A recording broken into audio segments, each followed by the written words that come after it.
13 जनवरी को पंजाब व हरियाणा समेत उत्तर भारत के कई बड़े क्षेत्रों में लोहड़ी का त्योहार बहुत ही धूमधाम के साथ मनाया जाता है। इस त्योहार को मनाने के लिए खुली जगह पर आग लगाई जाती है और नृत्य करते हुए गीत गाए जाते हैं और फिर पवित्र अग्नि में मूंगफली, गजक, तिल आदि डालकर परिक्रमा की जाती है। क्या है लोहड़ी? हर साल पूरे देश में मकर संक्रांति के एक दिन पहले मनाया जाने वाला पर्व है। लोहड़ी शब्द 3 अक्षरों से मिलकर बना है। इसमें एल का अर्थ है लकड़ी, ओह का मतलब है गोहा यानी सूखे उपले और डी का अर्थ है रेवड़ी। इसके लोहड़ी पर उपलों और लकड़ी की मदद से अग्नि जलाई जाती है। लेकिन आपको पता है आखिर लोहड़ी का त्योहार क्यों मनाया जाता है और आग में ये सभी चीजें क्यों डाली जाती हैं? आइए जानते हैं। लोहड़ी का धार्मिक महत्व सूर्य व अग्निदेव का किया जाता है। आभार लोहड़ी का पर्व पारंपरिक तौर पर फसल की कटाई और नई फसल के बुआई से जुड़ा हुआ है।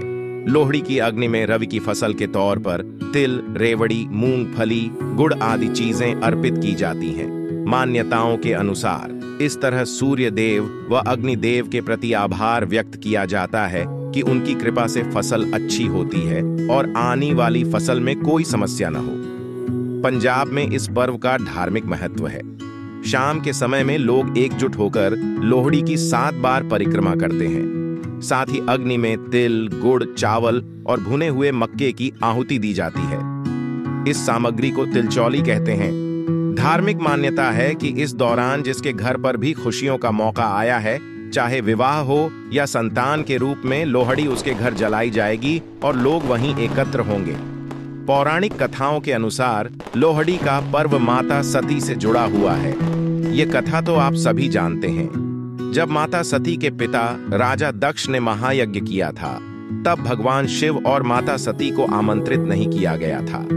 लेकिन माता सती अपने पिता के न बुलाने पर भी यज्ञ में पहुंच गईं, जहां उनका और भगवान शिव का राजा दक्ष द्वारा अपमान किया गया। अपमान से क्रोधित देवी सती ने खुद को हवन कुंड के हवाले कर दिया था। देवी सती के आत्मदाह के बाद भगवान शिव ने राजा दक्ष का घमंड से भरा हुआ सिर काट दिया था। दक्ष को जब अपनी गलती का एहसास हुआ और बाद में ब्रह्मा जी द्वारा प्रार्थना किए जाने पर भगवान शंकर ने दक्ष प्रजापति को उसके सिर के बदले बकरे का सिर प्रदान करवाकर यज्ञ संपन्न करवाया। इसके बाद जब देवी सती ने पार्वती के रूप में जन्म लिया था, तब पार्वती जी के ससुराल में लोहड़ी के अवसर पर दक्ष प्रजापति ने उपहार भेजकर क्षमा मांगी और भूल सुधारने का प्रयास किया। तभी से नवविवाहित कन्याओं के लिए मायके से वस्त्र व उपहार भेजा जाता है। लोहड़ी पर दुल्ला भट्टी की कहानी। पंजाब में लोहड़ी के साथ दुल्ला भट्टी की कहानी भी जुड़ी हुई है। अकबर के समय में दुल्ला भट्टी पंजाब प्रांत का सरदार था। दरअसल दुल्ला भट्टी गरीब लोगों की मदद करता था। उसे पता चला कि संदलबार में लड़कियों की बाजारी होती है। तब दुल्ला ने इसका विरोध किया और लड़कियों को दुष्कर्म से बचाया कर उनकी शादी करवा दी। एक बार उन्होंने 2 अनाथ बहनों को उनके चाचा से बचाया था, जिसने उनको जमींदारों को बेच दिया था और एक सेर शक्कर उनकी झोली में डालकर विदाई कर दी। इस दिन पंजाबी लोग अग्नि जलाकर परंपरागत रूप से भांगड़ा करते हैं। भांगड़ा के दौरान गीत गाते हैं और दुल्ला भट्टी की प्रशंसा गायन भी करते हैं। मान्यता है कि इस घटना के कारण भी लोग लोहड़ी का पर्व मनाते हैं। लोहड़ी का भगवान कृष्ण से संबंध। लोहड़ी पर्व का संबंध भगवान श्री कृष्ण से भी जुड़ा हुआ है। कथा के अनुसार कंस ने भगवान श्री कृष्ण को मारने के लिए नंदगाम में लोहिता नाम की राक्षसी को भेजा था। उस समय सभी लोग मकर संक्रांति के पर्व को लेकर तैयार कर रहे थे।